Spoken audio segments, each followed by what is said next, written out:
ويمر العمر بنا ونمر على أفكار فيها ما ينفعنا حين بعقل نختار.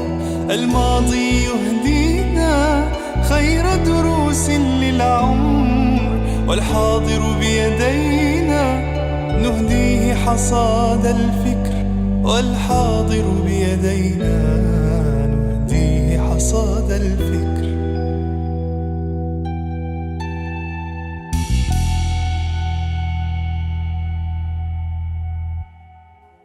بسم الله الرحمن الرحیم. الحمدلله والصلاة والسلام علی رسول الله. په تیره خپرونه کې مو له تاسو سره د منافقت یا دوه مخیتوب په اړه چې د دې خپرونې بنسټیزه موضوع ده یوه برخه شریکه کړله او اشاره مو وکړله چې یو شمېر علماو فلسفه حرامه ګڼلې وه، خو دا حراموالی کوم علمي اساس نه لري. البته یوازینی علم چې شرعاً حرام ګڼل شوی دی هغه سحر دی او په دې اړه قرآني آیت راغلی دی. فلسفه د منطق علم، د ریاضیاتو علم په حقیقت کې د ټولو علومو بنسټ او اساس جوړوي. نو څنګه هغه حرام وګڼو؟ ویل شوي دي چې فلسفه په حقیقت کې د حکمت خوښولو ته ویل کیږي، او ویل شوي دي چې فلسفه د حقیقت په اړه څېړلو ته ویل کیږي، او داسې هم ویل شوي دي چې فلسفه په اصل کې د خپل ځان او ژوند د پیژندلو په اړه هڅه کولو ته ویل کیږي. څومره ښکلې معناګانې لري. دا فلسفه څومره مهم او ستر علم دی، هغه علم چې موږ ته حکمت راپېژني او د حقیقت ښودنه موږ ته کوي، او ماته زما ځان او زما ژوند راپېژني.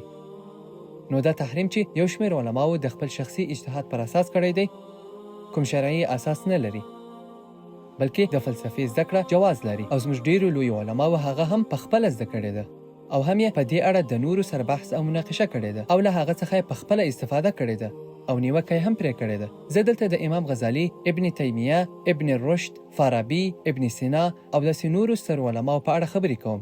هغوی ټولو فلسفه زده کړې وه او نورو ته یې هم ورزده کړې وه. امام ابن تیمیه رحمه الله تعالی د منطق، فلسفې او د فیلسوفانو سره د مناقشې په اړه کتابونه لیکلي دي. دا سمه ده چې امام غزالي د فیلسوفانو پر ضد او د هغوی د تیروتنو په اړه خبرې کړې دي، خو امام غزالي پخپله د اسلام د فیلسوفانو له ډلې څخه یو لوی فیلسوف شمیرل کیږي. نو د فلسفې زده کړه جواز لري، البته د یو لړ شرطونو سره، ځکه فلسفه کېدلی شي چې تاوان رامنځته کړي، او ټول علوم شاید د انسان په تاوان باندې تمام شي. کېدای شي چې حتی د طب علم د انسان په تاوان کې استعمال شي. نو ټول علمونه د خلکو د ګټه اخیستنې پورې اړه لري. که چیرې په سمه توګه وکارول شي نو ګټور دی، او که فلسفه یا نور ټول علمونه په ناسم ډول وکارول شي نو په دې صورت کې زیانمن ګڼل کیږي. د فلسفې د زده کړې شرطونه څه دي؟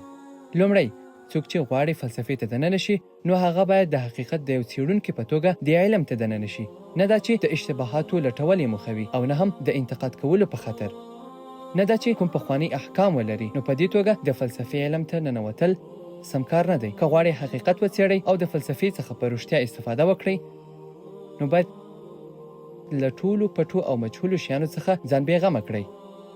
فلسفه د فیلسوفانو د پوښتنو پر اساس ولاړه ده. ځینې وختونه یوه پوښتنه د نورو پوښتنو د راولاړېدو سبب کیږي، او کله کله ځینې پوښتنې هیڅ حقیقت نه لري. نو یو شمېر خلک حیرانېږي او وایي چې ولې دا پوښتنې رامنځته کیږي. ګټه یې څه ده؟ دلته ده چې له ځینو انسانانو څخه د حقیقت لاره ورکېږي. څوک چې غواړي فلسفې ته دننه شي نو باید له مبهمو شیانو څخه ځان بېغمه کړي، او دا کار زړورتیا ته اړتیا لري. د فلسفې د زده کړې دریم شرط شجاعت او زړورتیا ده. زړورتیا دا ده چې انسان پرته له پخوانیو احکامو څخه د علم ته وردننه شي. غواړي چې د حقیقت څېړنه وکړي، او دا سمه نه ده چې زه فلسفې ته وردننه شم او ما خپل ځان ته دا ټاکلي وي چې حقیقت یوازې او یوازې فلانی څیز ته ویل کیږي، او غواړم فلسفې ته وردننه شم تر څو د فلسفې د علم پر اساس زه خپل شخصي نظر ثابت کړی شم. دا نو څه دي؟ باید زه اماده واوسم او زړورتیا ولرم چې په خپلو نظرونو کې بدلون راولم، او په بشپړه توګه د یو نوي نظر د رامنځته کولو مسؤلیت په غاړه واخلم. د فلسفې د زده کړې له شرطونو څخه یو هم دا دی چې تر یو حده پورې ورته امادګي ونیسو. ریاضیات موږ ته واضح او وروستۍ پایلې راکوي.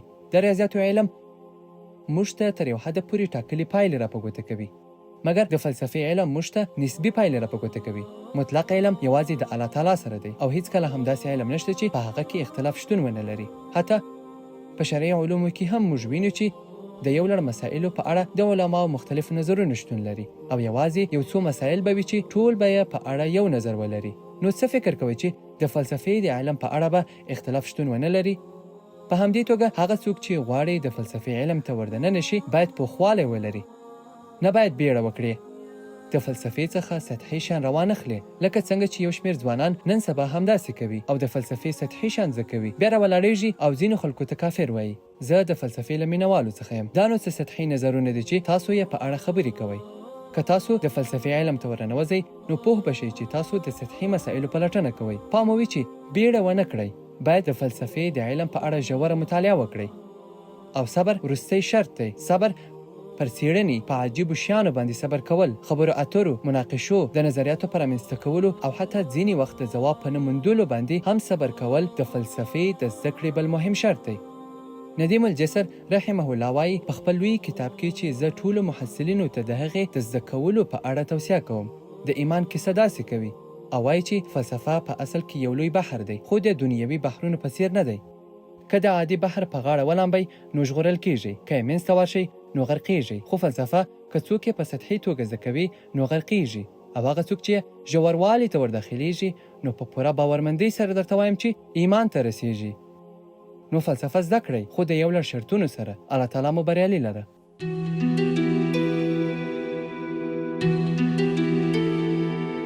ويمر العمر بنا ونمر على أفكار فيها ما ينفعنا حين بعقل نختار.